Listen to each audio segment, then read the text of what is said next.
오늘 우리에게 주신 하나님의 말씀 느헤미야서 6장 15절 16절 말씀입니다.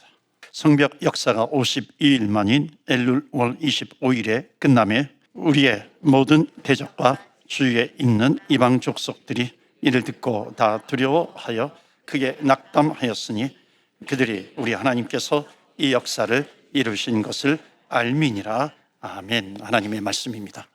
오늘 하나님의 말씀에 은혜 받으시고 새 힘을 얻으시고 또 한 주간 승리하시기를 주의 이름으로 축원합니다. 아멘. 오늘 말씀의 제목은 하나님이 힘있게 하십니다 하는 그런 주제입니다. 오늘 말씀을 통해서 힘을 얻으시기를 주의 이름으로 축원합니다. 아멘. 이 느헤미야서 말씀을 진행합니다. 3주 전인가요? 4주 전에 느헤미야서를 했는데 그때 4장을 했습니다. 우리는 좀 잊어버리는 은사가 있기 때문에 제가 잠깐 좀 복습을 하도록 그렇게 하겠습니다. 느헤미야는 포로로 끌려간 유대인들의 그 지도자급입니다. 그러니까 고국 예루살렘이죠. 이스라엘 예루살렘의 성벽이 무너졌다. 예루살렘 성의 그 벽이죠. 성벽이 무너졌다라고 하는 얘기를 듣고 금식하면서 기도합니다. 그리고 그 왕이 바사 페르시아의 왕이 자기 고국 이스라엘에 가기를 허락해 줍니다. 그리고 4장에서는 이제 와가지고 성벽을 재건을 하는 겁니다. 이게 3장, 4장 내용인데 지난번에 우리가 나눴던 4장에서는 성벽을 재건하는데 아주 방해하는 그런 일들이 있습니다. 대표적인 사람이 누구냐면 도비야와 산발랏 두 사람이죠. 또는 겟셈도 나옵니다. 뭐라고 하는지 여러 가지 말이 있었는데 느헤미야서 4장 3절 말씀 우리 대표적으로 이 한 절만 좀 읽으면 좋겠습니다. 암몬 사람 도비야는 곁에 있다가 이르되 그들이 건축하는 돌 성벽은 그 다음에 뭐라 그럽니까? 여우가 올라가도 곧 무너지리라 하더라. 얼마나 약을 올리는지 모릅니다. 이게 비아냥거리는 거죠. 여러분 사람들의 말에는 힘이 있습니까? 없습니까? 힘이 있어요. 그렇죠? 그 말을 듣고 얼마나 많이 상처를 받습니까? 예수 믿는 사람은 누구냐면 이 사람들에게 힘을 빼는 말을 하는 사람이 아니라 힘을 주는 말을 하는 사람이 예수 믿는 사람입니다. 그래서 예수 믿는 사람에게는 두 가지 이 자세가 필요합니다. 그것은 뭐냐면 상대방이 하고 있는 일에 대해서 힘을 빼게 하면 안 되는 것이고요. 또는 우리가 힘을 빼는 말을 들을 수 있습니다. 그때 그 말 때문에 낙담하고 힘 빠지면 안 되고 그럴 때 주님 앞에 기도하면서 힘을 얻어야 될 줄로 믿습니다. 이게 예수 믿는 사람이라고 하는 겁니다. 그래서 느헤미야는 기도하면서 이겨 나간 겁니다. 그래서 기도하면서 성벽 재건을 계속해서 하는 겁니다. 한 손에는 병기, 한 손으로는 일을 하는 겁니다. 그래서 4장에서는 외부의 공격이 있어요. 이제 5장으로 넘어가면 오늘 5장, 6장을 좀 다루겠는데 5장에는 4장은 외부의 공격, 5장은 내부의 문제가 생기기 시작합니다. 자, 5장 1절을 보시면요. 그때의 백성들이 그들의 아내와 함께 크게 부르짖어 그들의 형제인 유다 사람이에요.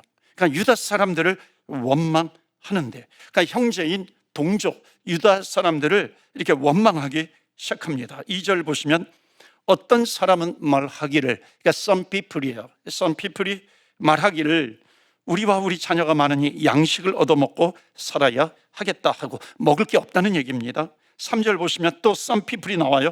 어떤 사람은 말하기를 우리가 밭과 포도원과 집이라도 저당 잡히고 이 흉년에 곡식을 얻자 하고 그 땅을 팔아서라도 곡식을 사오자. 그러니까 굉장히 좀 어려운 거예요. 그래서 4절에 뭐라고 하나요? 다 같이 읽겠습니다. 4절 시작. 어떤 사람은 말하기를 우리는 밭과 포도원으로 돈을 빚내서 왕에게 세금을 바쳤도다.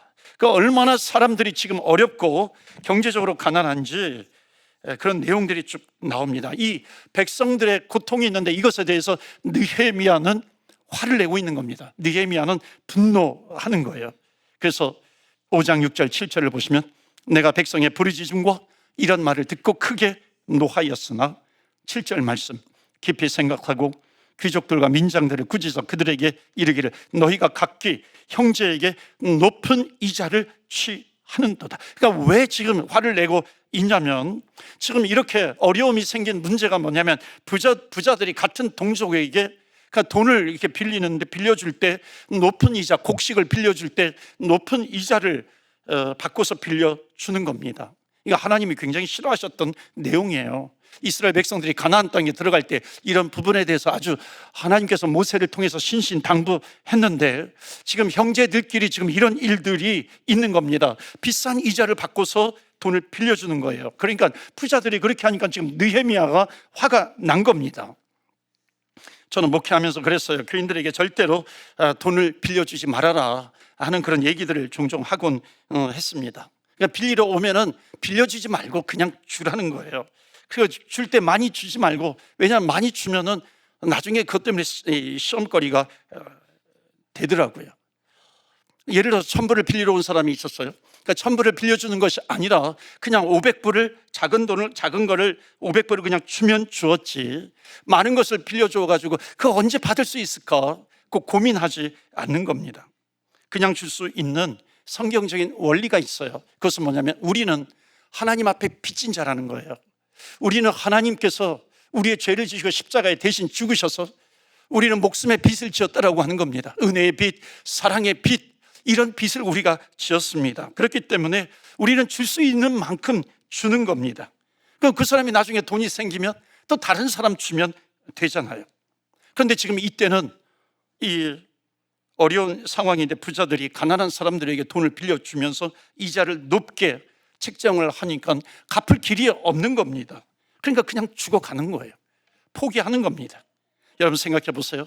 지금 이게 성벽 재건을 하는 겁니다. 백성들 사이에서 성벽 재건을 다 했어요. 그런데 백성들 사이에서 이런 갈등이 있어요. 사분오열이 되면 이게 무슨 소용이 있느냐 하는 겁니다.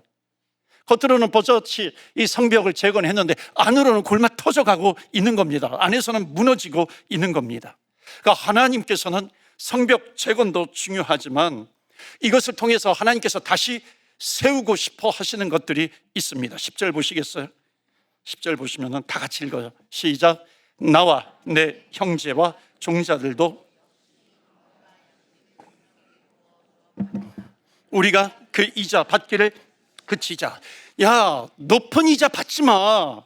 더 이상 그런 얘기를 하고 있는 겁니다. 그래서 그 다음에 나오는, 다 읽지는 않겠지만은 5장 11절부터는 가난한 사람, 어려운 사람들을 배려하라고 하는 그런 말씀이 나옵니다. 자, 여기까지 첫 번째로 좀 나누고 싶은 말씀이 있습니다. 그러니까 하나님은 성벽을 재건하는데 이 성벽만 세우신 것이 아닙니다. 그러니까 이스라엘 사람들 사이에 그 무너져 가고 있는 그런 관행들, 잘못된 죄악들, 이러한 습관들, 이런 것을 새롭게 하기를 원하시는 겁니다. 여러분 이민사회 한번 적용해 보시겠어요? 누가 그러더라고요. 한국에서는 그 이민 올 때 2가지를 조심하면 된다고. 첫 번째는 누구를 조심해야 되냐면 한국 사람을 조심해야 된다, 그런 얘기가 있더라고요. 여러분 어떻게 같은 동족을 조심하라고 그래요? 더 아픈 게 있어요. 이민 가면은 교회를 조심하라고 그런다 그러더라고요. 그러니까 이런 얘기를 들으면 얼마나 마음이 아픈지 모릅니다. 1, 2부 때도 말씀드렸는데 그 유대인들 사이에 아주 좋은 프로그램이 있습니다. 그것이 뭐냐면 Birthright Israel, 그런 게 있어요. Birthright Israel, 그런 프로그램이 있습니다. 그러니까 유대인으로 birth, 태어난 사람은 right, 당연한 권리가 있다는 겁니다. 특히 이제 이스라엘 안이 아니라 다른 나라에서 태어난 유대인들이에요. 그래서 10대 청소년 때부터 26살까지 10일 동안 무료로 해요. 그럼 그 난프라핏 단체가 있어가지고 지원을 해주는 겁니다. 그러니까 10일 동안 무료로 이스라엘을 방문할 수 있는 겁니다. 그러니까 디아스포라 유대인들이잖아요. 2세, 3세들이 이스라엘에 와가지고 자기들의 뿌리라든지 역사, 문화를 배우는 겁니다. 정체성을 배울 수 있도록 돕는 그런 프로그램이기도 합니다. 그러니까 2가지가 있어요. 이스라엘 사람으로서, 유대인으로서 흩어져 있잖아요. 디아스포라예요. 그러니까는 그 이스라엘 안에 있는 사람들하고 많은 차이가 있을 것 아닙니까? 그런 것을 이렇게 좁혀 나가는 겁니다. 더욱 중요한 것은 뭐냐면 아이덴티티예요. 정체성입니다.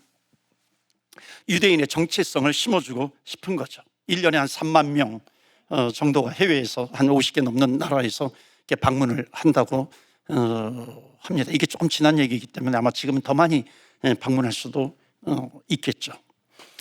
제가 이것을 보면서 우리 기독교인들한테도 이런 게 좀 있으면 좋겠다는 그런 생각을 했어요. 그래서 제가 꿈을 꾸고 있는 것이 있었어요. 한번 시도하려다가 코로나 터져가지고 못했는데 성지순례를 하는 겁니다. 그러니까 한국을 많이 방문하잖아요. 한국에도 성지순례하는 그런 그 코스가 있습니다. 그 수원의 화성에 있는 제암리교회라든지 또는 선교사님들이 묻힌 양화진 묘라든지 처음 기독교 복음이 들어왔던 제물포라든지 또는 순교했던 그런 흔적이라든지 한국에 우리가 많이 방문하는데 이런 프로그램을 만들어 가지고 우리 다음 세대들 2세, 3세들이 찾아가서 그런 성지순례를 하게 되는 겁니다. 또 하나는 우리가 카나다에 살고 있기 때문에 여기에도 성지순례 할 수 있어요. 그래서 동부에 가면은 기독교가 들어온 그런 흔적들이 있습니다. 노바스코샤 같은 데라든지 퀘벡 같은 데에 처음 기독교 문화의 복음이 들어왔던 곳이 있습니다. 그래서 그런 곳으로 한번 동부에도 우리가 여행을 가잖아요. 그런데 이런 순서를 프로그램을 만들어 가지고 가는 겁니다. 그러니까 좋은 기독교 문화들을 만들어가는 것이죠. 그리고 기독교인의 정체성을 심어주는 겁니다. 여러분, 이 느헤미야서를 보면 무너진 성벽을 재건하는데 성벽 이 재건만 중요한 게 아닙니다. 하나님께서 우리들 사이에 어떤 안 좋은, 기뻐하지 않으시는 그런 관행들이 있습니다. 저는 이민사회에서 개업 예배 드릴 때 좀 곤란한 적이 있었어요. 그것은 뭐냐면 한 번은 바디샵, 그 자동차 바디샵 개업 예배를 드리는데 일반 가라지 같은 데는 그냥 뭐 엔진 오일 바꿔주거나 또는 고치거나 뭐 이렇게 하잖아요. 근데 바디샵을 위해서 하나님이 이 바디샵 축복해 주세요 그러면은 이 밴쿠버에서 교통사고가 되게 많이 나야 됩니다. 막 부딪혀가지고 막 고치러 와야 하는데 이게 제대로 된 기도일까 이런 생각이 들기도 합니다. 기독교의 문화는 뭐냐면 축복이 임하면 반드시 흘러가게 되어 있습니다. 나의 행복이 당신의 불행이 되거나 또 당신의 행복이 나의 불행이 되거나 이런 게 아닙니다. 한 번은 그로소리 가가지고 이렇게 개업 예배를 드리는데 이 그로소리 축복해 주세요 그러면 저 앞에 있는 그로소리는 망할 거 아니에요? 그러니까 이것도 뭔가 문제가 있는 것 같아요. 그래서 그때 같이 신방대원들 같이 갔었는데 여러분들 여기에서 한번 사시면 그 다음은 저쪽 건너편에 가가지고 사시라고 그렇게 얘기를 해가지고 제가 좀 미움을 받기도 했어요. 여기만이 아니라 다른 데로 가라고. 그런데 우리는 뭐가 필요하냐면요, 기독교의 문화가 필요한 거예요. 어떤 그런 관습이 필요한 겁니다. 기독교의 양식이 필요한 것이죠. 그러니까 제가 말씀드리는 이유는 뭐냐면 성벽을 재건했다고 해가지고 다가 아니라는 겁니다. 그 인간의 관계 속에, 그 인생 속에, 사회 속에 예수의 관행이 있어요. 예수의 문화가 정착이 되어야 한다는 겁니다. 그래서 오늘 첫 번째 메시지입니다. 우리 다 같이 읽어볼까요? 시작. 하나님이 기뻐하시는 문화를 세워 가십시오. 하나님은 성벽만 재건하는 것이 아니에요. 이 하나님을 믿는 사람들, 그 백성들 사이에 잘못된 습관들이 있어요. 그것을 이렇게 정리해 가시는 겁니다. 그러니까 예수 믿는 사람은 예수 믿는 문화를 만들어 가야 하는 겁니다. 안에서는 뭐 예수 믿는 문화가 있는 것 같은데 밖에서는 전혀 그런 문화가 보이지 않으면 이거 something wrong, 이거 뭔가 문제가 있는 것 아니겠어요? 가정에서도 여러분 예수 믿는 문화가 임하기를 축원합니다. 아멘. 교회 다니는데 집에 가면 예수님을 뭐 믿지 않는 그런 가정 같아요. 안 되는 거잖아요. 제가 이제 목사이니까요, 한번 목사 얘기를 좀 해볼게요. 제가 지난 가을에 그 한국을 방문한 적이 있었습니다. 몇몇 교회를 방문해서 말씀도 전하고 또 이렇게 목사님들하고도 이제 만났습니다. 그런데 여러분의 목사님을 만났는데 그 한 분이 유독 행복하지가 않은 거예요. 목회를 하는데 행복하지 않아요. 여러분, 그 목사님이 행복하지 않으면요, 그 행복하지 않은 것을 누가 먹겠어요? 예, 주일마다 그 행복하지 않은 것을 교인들이 먹는 겁니다. 그러니까 여러분들 저를 좀 행복하게 해 주셔야 하는 겁니다. 그러니까 괜히 발목 잡지 마시고요, 그러면 쓴물이 나가는 거예요. 쓴물이 나가잖아요. 그런데 아세요? 제가 다니면서요, 우리 교회 얘기를 못합니다. 왜냐하면 우리 교회처럼 행복한 교회가 없는 거예요. 정말 한 사람도 저를 괴롭히는 사람이 없어요. 제가 아내에게 당신 행복하냐 그러니까 행복하다 그래요. 그러니까 오히려 제가 여러분들을 괴롭히지 저를 괴롭히지 않더라고요. 저는 정말 다른 데 가서 미안해서 얘기하지 못할 정도입니다. 행복하다고. 이미 목회하면서 이렇게 행복할 수 있는가? 성전을 세워가면서 이렇게 행복할 수 있는 것인가? 어저께 콜맨 하우스를 들렸어요. 콜맨 하우스 들렸더니 또 오늘 새벽에도 보니까 일찍 나와가지고 설교 준비하느라고 제가 또 기도하면서 준비하느라고 이 로히드 성전에 갔는데 그 여선교회 임원들, 회장단, 심지어 오늘 새벽에 또 남편들도 왔더라고요. 그리고 뭐 우리 장로님들, 그 아내 권사님들 얼마나 열심히 섬기는지요. 이 바자회를 위해서 제가 너무 행복해가지고 이 비타 500을 사가지고 왔습니다. 비타 500 아세요? 그 비타 500 사가지고 왔는데 좀 남았어요. 그래가지고 이거 2개씩 먹으라고. 그러면 비타 1000이 되니까 비타 1000을 마시고서 열심히 만드시라고요. 오늘 바자회 물건들이요, 우리 여선교회에서 비타 1000을 먹고 마시고 만든 물건들이 오늘 바자회에 이렇게 제공이 되는 겁니다. 그 에너제틱한 거예요. 에너지가 있는 겁니다. 속죄 신방하면서도 느끼는 것이 있어요. 참 행복한 목사구나 하는 것을 느낍니다. 제가 그 행복해 보이지 않는 그런 목사님한테 그랬어요. 목사님이 먼저 행복하셔야 한다고. 그렇지 않습니까? 목사도 행복하지 않을 수가 있는 겁니다. 그러니까 우리는 행복의 문화를 만들어야 하는 것이죠. 그러니까 집에 가면은 아버지가 평안해야 평안의 문화를 세워줄 것 아니에요. 어머니가 기도하는 사람이 되어야 기도하는 문화를 심어줄 것 아니겠습니까? 그러니까 무슨 일이 생기면 그냥 막 소리 지르고 막 혼내고 그러면은 여러분 자식들에게 무슨 문화가 전달이 되겠어요? 무슨 문화를 배우겠어요? 솔직히 말해서 목사가 되면 뭐해요? 속이 이렇게 세워지지 않았는데, 주일날 와가지고 설교하면 뭐해요? 속이 재건되지 않았는데.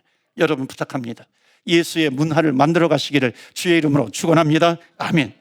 예수의 문화를 만드는 거는요 정말 간단해요. 한번 따라서 해보세요. 삐지지 맙시다. 삐지지 맙시다. 삐지지 말자. 여러분 안 삐지는 겁니다. 예수의 문화는. 왜 한마디 말을 들으면 왜 그렇게 삐지는지 모르겠어요. 한번 따라서 해보시겠어요? 제가 자주 했는데, 천국 가는 길 아니면 다 양보하자. 여러분 이게 크리스천 아니겠어요? 가장 중요한 거를 붙들고 있으면요 그 나머지 것은 양보할 수 있는 겁니다. 별것 아닌 것 가지고 왜 이렇게 싸우는지 몰라요. 그리고 왜 남의 집에 왜 이렇게 관심이 많은지 모르겠어요. 그리고 그것을 왜 이렇게 또 실어 날로 계속해서 전달을 하는 겁니다. 딜리버리 하는 거죠. 우리가 찬양할 때 독수리 날개치며 올라가 이렇게 찬양을 하는데, 찬양을 할 때는 마치 진짜 믿음 있는 독수리 같은데 가끔 보면은 빨랫줄에 앉아있는 독수리 같은 거예요. 상처받아가지고 맨날 울고 있고 그러는 겁니다. 여러분 독수리는 빨랫줄에 앉아있으면 안 되는 거죠. 독수리는 비상해야 되는 거예요. 날아가야 하는 겁니다. 여러분 우리 예수 믿는 사람은 예수 믿는 그런 문화를 전파해야 합니다. 내가 있는 곳에 예수 믿는 사람답게 우리가 살아야 되는 것이죠. 그러기 위해서는 우리가 말을 할 때 예수 믿는 사람답게 말을 해야 하는 것입니다. 이런 축복이 저와 여러분에게 있기를 축원합니다. 아멘. 여러분 이 느헤미야가 이 백성들에게 잘못된 것을 야단치고 책망할 수 있었던 이유가 있어요. 그것은 뭐냐면 깨끗하기 때문입니다. 깨끗한 사람이 힘이 있습니다. 따라서 해보시겠어요? 깨끗한 사람이 힘이 있습니다. 깨끗한 사람이 파워풀한 거예요. 정결한 겁니다. 여러분 정직하게, 하나님은 정직하게 사는 사람에게 말의 권세를 주십니다. 저는 비행기를 타면서 안내방송을 들으면요 여러분도 아마 다 경험하실 거예요. 비행기 출발하기 전에 오는 혹은 또 뭐 이렇게 출발하자마자 승무원이 앞에 나와가지고 이렇게 보여주는 것이 있죠. 뭡니까? 구명조끼 입는 법 알려주잖아요. 그리고 딱 위에서 뭐가 내려오죠? 산소 마스크가 내려옵니다. 그럼 산소 마스크 쓰는 법을 알려줘요. 이거 아마 여러분 다 아실 거예요. 근데 그 다음 여러분 아시는지 모르겠어요. 여러분 가족하고 같이 여행을 갈 때, 비행기를 탔을 때 자녀에게 같이 가면 산소 마스크가 떨어지면 나 먼저 산소 마스크를 써야 됩니까? 아니면 아이들 먼저 산소 마스크를 씌워줘야 하는 겁니까? 어느 게 먼저예요? 나 먼저예요. 여기 아주 중요한 영적인 원리가 있습니다. 어쩌면 자녀가 있어요, 가족이 있어요. 근데 나 먼저 산소 마스크를 쓰는 건 좀 이기적인 그런 모습이기도 하잖아요. 그런데 여러분, 영적으로 내가 바로 서야지, 영적으로 서야 다른 사람들에게 나름대로 우리가 영적인 부분을 전달해 줄 수 있다고 하는 겁니다. 여러분, 그런 면에서 이 느헤미야는 남을 살릴 수 있는 그런 영을 가지고 있는 사람이 이 느헤미야입니다. 이런 사람을 뭐라고 얘기하냐면 영적인 부자라고 말합니다. 그 영적인 부자는 누구냐면 정결한 사람이에요. 깨끗한 사람입니다. 하나님 앞에 정직한 사람이죠. 우리 예수 믿는 사람은 내 영이 먼저 살아야 돼요. 내 영이 먼저 살아야 죽어가는 사람을 살릴 거 아니에요. 예수 믿는 사람의 영이 있어요. 그 내 영이 비실비실 하는데 어떻게 우리 가족이며 우리 주변 사람들의 영을 바로 세워줄 수 있느냐 하는 것입니다. 그러니까 산소 마스크를 먼저 쓰는 것은 이기적이어서 그런 게 아니에요. 내가 그 산소 마스크를 쓰고 산소를 공급받아서 내가 힘이 있어야 아이들을 살리는 것이고 남들을 살릴 수 있는 겁니다. 그래서 오늘 두 번째 메시지 다 같이 읽겠습니다. 시작. 하나님 앞에 정결한 사람이 되어 가십시오.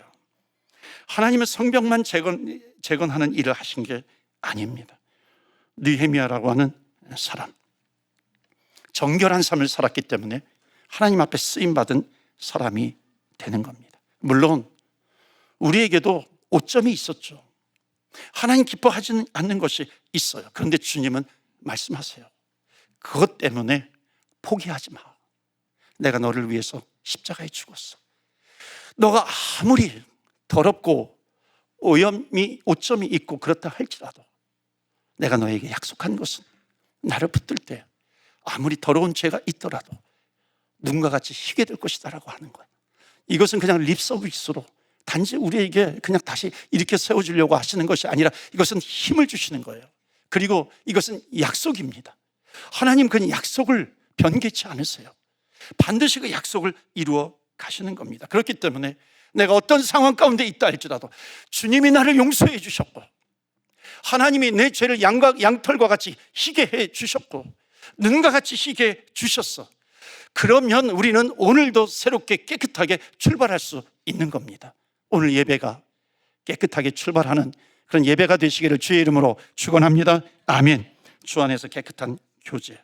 하나님은 겉으로 보이는 성벽만 재건하는 것이 아니라 정결한 마음을 사용하기를 원하십니다. 그 다음 한번 보시겠어요? 6절 말씀 보실까요? 산발랏과 게셈. 이 사람이 또 나오는 거예요. 지금 산발랏. 하여튼 계속해서 나오잖아요. 산발랏과 게셈이 내게 사람을 보내어 이르기를 오라, 우리가 어느 평지 한 촌에서 서로 만나자 하니 실상은 나를 해하고자 함이었더라. 그러니까 산발랏, 도비야 이 사람들이 계속해서 악한 일을 해요. 악한 일을 할 때 얼마나 성실하게 하는지 모릅니다. 꾸준하게 노력을 합니다. 사단도요, 정말 예수 믿는 사람들을 쓰러뜨리려고 얼마나 성실하게 노력하는지 모릅니다. 거기에 대해서 우리는 예수 믿는 사람은 노 할 수 있어야 하는 겁니다. 5절 보실까요?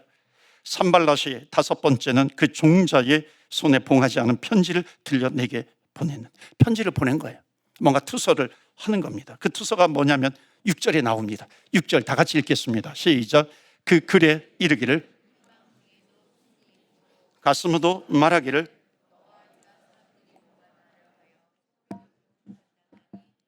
내가 그 말과 같이 왕이 되려 하는 도다.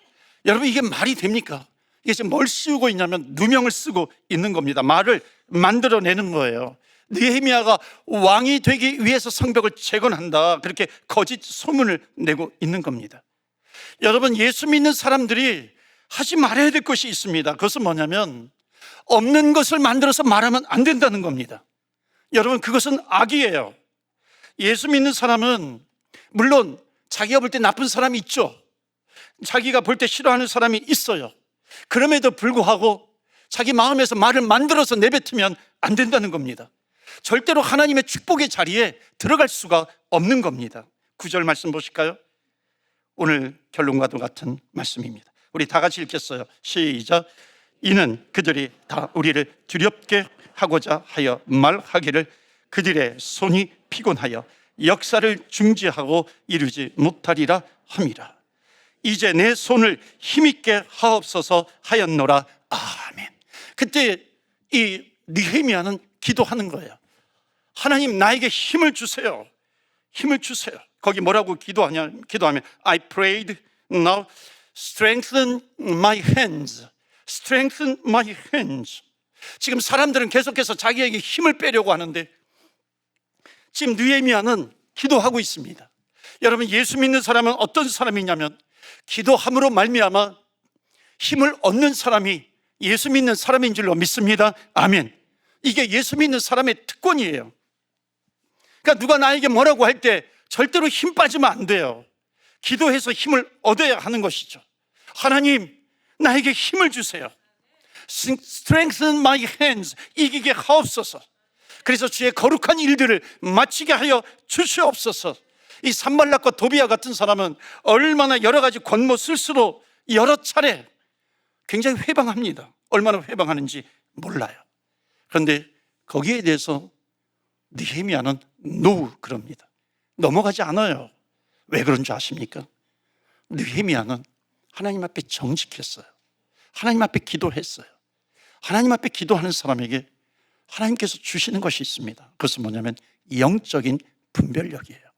영적인 분별력을 가지고서 기도하고 있기 때문에 금방 아는 거예요. 그래서 느헤미야는 비방을 받을 때 대신 기도해요. 맞서서 돌 던지는 것이 아니라 하나님, 내 힘을 주시옵소서. 내 손에 힘을 주시옵소서. 기도하면서 나아가는 겁니다. 사랑하는 성도 여러분, 때로는 우리가 인생을 살아갈 때 어려울 때가 있어요. 힘들 때가 있습니다. 때로는 우리 인생에 오점이 있을 때도 있습니다. 여러분, 그때 어떻게 하세요? 아픔이 있고 괴로움이 있을 때 그것을 그냥 끌어안고 그냥 주저앉고 살아가시는 겁니까? 우리 인생은 어느 누구든지 예외 없이 어려움을 만날 수밖에 없어요. 힘든 일을 만날 수밖에 없습니다. 모든 인생이 어찌 보면 그렇게 세팅이 된 것 같아요. 그런데 믿는 사람, 예수 믿는 사람의 문화는 뭔지 아세요? 그것 때문에 좌절하는 게 아니에요. I prayed, now strengthen my hands. 하나님, 나에게 힘을 주세요. 하나님, 나에게 힘을 주세요. 이게 예수 믿는 사람입니다. 우리가 주님 앞에 기도할 때 하나님께서 우리에게 힘을 주세요. 그리고 우리에게 지혜를 부어주십니다. 그리고 주님께서 그 일들을 완성해 나가시는 겁니다. 저와 여러분의 인생, 가정, 우리 교회에 주님께서 힘을 주셔서 주님께서 모든 일들을 이루어 나가시기를 주 예수 그리스도 이름으로 축원합니다. 아멘. 하나님, 오늘 우리가 이 자리에 있는 것이 주의 은혜임을 고백합니다. 이 시간에 우리 기도합니다. 고난 당하는 자가 있다면 주님 앞에 기도하는 겁니다. 주님께서 약속하셨어요. 기도하는 자에게 응답이 있습니다. 하나님께서 힘을 주실 것입니다. 하나님께서 그 일을 이루어 가실 것입니다. 우리가 이 시간에 기도합니다. 하나님, 이런 문제가 있지만 주님 앞에 소리 높여 기도합니다. 간절히 기도합니다. 하나님, 도와주시옵소서. 주님 살아계시고 역사하시고 도우시는 하나님이신 줄로 믿습니다. 우리 또한 믿는 사람들은 예수 믿고 구원받는 것으로 끝나는 것이 아니라 내가 있는 곳에서 예수의 문화를 퍼뜨려야 되는 사람입니다. 하나님, 내가 있는 곳에서 예수의 문화를 만들어가게 하여 주시옵소서. 이렇게 쓰임받게 하여 주시옵소서. 우리 다 같이 합심해서 기도하겠습니다.